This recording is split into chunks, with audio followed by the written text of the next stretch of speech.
नमस्कार। हिंदी के classic YouTube channel इर्द गिर्द पर मैं आपका एक बार फिर से स्वागत करता हूं। आज शनिवार है, कहानी का दिन। मैं फिर से आपके समक्ष एक कहानी लेकर उपस्थित हुआ हूं। इस बार भी कहानी मुंशी प्रेमचंद की है, जैसे मैंने आपसे वायदा किया था। कुछ चर्चा मुंशी प्रेमचंद के बारे में। अभिभावकों ने उनका नाम धनपत राय रखा था, लेकिन घर में प्यार से उन्हें सब लोग नवाब राय कहकर पुकारते थे और नवाब राय की ही उपनाम से उन्होंने लेखन शुरू किया। लेकिन किन्हीं कारणों से उन्हें अपना नाम परिवर्तित करना पड़ा और उन्होंने अपना नया उपनाम मुंशी प्रेमचंद रख लिया। बाद में कथा सम्राट मुंशी प्रेमचंद के नाम से वो दुनिया भर में पहचाने जाते हैं। प्रेमचंद के विषय में मैंने पूर्व में भी कुछ कहानियों के साथ उनके बारे में ज्ञानवर्धक रोचक जानकारी दी है। आप चाहें तो कहानियों के साथ ऊपर आई बटन में लिंक है, आप उस लिंक पर जाकर क्लिक कर उसे सुन सकते हैं। मुंशी प्रेमचंद 7 साल की उम्र में पढ़ने के लिए एक मदरसा में दाखिल कराए गए। लालपुर मदरसा, लालपुर नाम का लालपुर गांव का मदरसा था, जिसमें उन्हें दाखिल कराया गया, जहां उन्होंने उर्दू और फारसी सीखी। बचपन में तंबाकू बेचने वाले की दुकान पर उन्होंने एक फारसी कहानी सुनी। कहानी का नाम था तिलिस्म ए होशरुबा। उसके बाद उनका रुझान काल्पनिक कहानियों की तरफ बढ़ गया। कहानियों का रुझान उन्हें किताबों की दुनिया में ले गया। अभाव और शौक का तालमेल उन्हें एक थोक पुस्तक विक्रेता के यहाँ ले गया, जहां नौकरी के दौरान, नौकरी के साथ साथ उन्होंने बहुत सारी पुस्तकें पढ़ी, कहानियां पढ़ी, उपन्यास पढ़े और इसी बीच उन्होंने एक मिशनरी स्कूल में दाखिला लेकर अंग्रेजी की शिक्षा भी ग्रहण की। मुंशी प्रेमचंद ने जो भोगा और समाज में जो घटित होते देखा, उसे कहानी की शक्ल में रूपांतरित कर दिया। आज की कहानी तत्कालीन समाज, दरिद्रता, दरिद्र व्यक्ति और उसकी मनोदशा का चित्रण है, उसकी धार्मिक आस्थाओं का भी चित्रण है। कहानी सुनकर टिप्पणी के द्वारा आप अपने विचारों से हमें जरूर अवगत कराइएगा।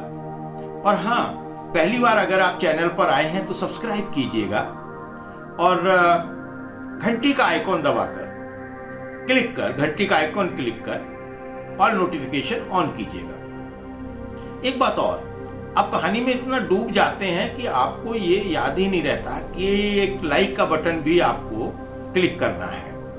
तो उसका इंतजार मत कीजिए। कहानी सुनकर आप डूब जाएं और सोचने विचारने लगे, उससे पहले ही आप लाइक का बटन क्लिक कर दीजिए। कंजूसी कैसी, जल्दी से। चलिए मैं अब आपको उनकी एक कहानी सुनाता हूं। कहानी का शीर्षक है बाबा जी का भोग। रामधन अहीर के द्वार पर एक साधु आकर बोला, बच्चा तेरा कल्याण होगा, कुछ साधु पर श्रद्धा कर। रामधन ने जाकर स्त्री से कहा, साधु द्वार पर आए हैं, उन्हें कुछ दे दे। स्त्री बर्तन मांज रही थी और इस घोर चिंता में मग्न थी कि आज भोजन क्या बनेगा। घर में अनाज का एक दाना भी न था। चैत का महीना था, किंतु यहां दोपहर में ही अंधकार छा गया था। जो उपज हुई वो सारी खलियान से ही उठ गई। आधी महाजन ने ले ली, आधी जमींदार के प्यादों ने वसूल कर ली और भूसा बेचा तो व्यापारी से किसी तरह गला छूटा। बस थोड़ी सी गांठ अपने हिस्से में आई, उसी को पीट पीट कर एक मन अनाज का दाना निकला। किसी तरह चैत महीना पार हुआ। अब आगे क्या होगा, क्या बैल खाएंगे, ये ईश्वर ही जाने। पर द्वार पर साधु आ गया है। उसे निराश कैसे लौटाएं? अपने दिल में क्या कहेगा? यह अंतर्द्वंद रामधन के दिमाग में उथल पुथल कर रहा था। तभी स्त्री ने कहा, क्या दे दूं? कुछ तो रहा नहीं। जा देख तो मटके में कुछ आटा वाटा मिल जाए तो ले आ। स्त्री फिर बोली, मटके झाड़ पोंछकर तो कल ही चूल्हा जलाता, क्या उसमें बरकत होगी? रामधन बोला, तो मुझसे तो ये ना कहा जाएगा कि बाबा घर में कुछ नहीं है, किसी और के घर से जाकर मांग ला। मुझसे ना कहा जाएगा। स्त्री बोली, जिससे लिया उसे देने की नौबत नहीं आई, अब और किस मुंह से मांगूं? सोच विचार कर रामधन ने कहा, देवताओं के लिए कुछ अगोवा निकाला है, ना हो तो वही ले आ, मैं दे आऊं। देवताओं की पूजा कहां से होगी? स्त्री ने चिंता प्रकट की। देवता मांगने तो नहीं आते, समाई होगी करना, ना समाई हो तो ना करना। रामधन ने थोड़ा खींचते हुए कहा, अरे तू कुछ अंगोबा भी पसरी दो पसरी है, बहुत होगा तो आधा से, इसके बाद क्या फिर कोई साधु ना आएगा? उससे तो जवाब देना ही पड़ेगा। रामधन बोला, ये बला तो कटेगी, ये बला तो टलेगी, जब कोई और आएगा तब की तब देखा जाएगा। स्त्री झुंझलाकर उठी और एक छोटी सी हांडी उठा लाई। हांडी में आध सेर, मुश्किल से आधा सेर आटा था। वो गेहूं का आटा बड़े यत्न से देवताओं के लिए रखा हुआ था।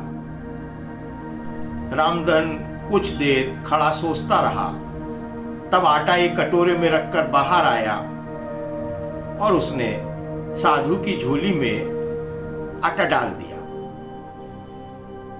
महात्मा ने आटा लेकर कहा, बच्चा अब तो साधु आज यहीं रमेंगे, कुछ थोड़ी सी दाल हो तो साधु का भोग लग जाएगा।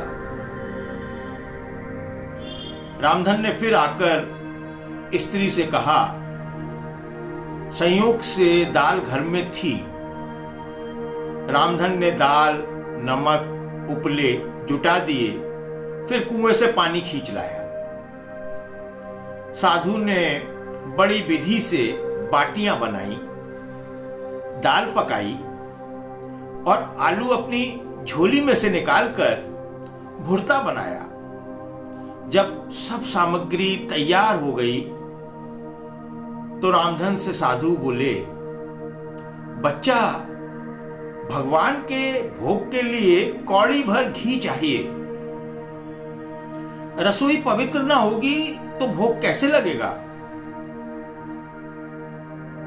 चिंता में पड़ गया रामधन। बोला, बाबा जी घी तो घर में ना होगा। बच्चा भगवान का दिया तेरे पास बहुत है, ऐसी बातें ना कहे।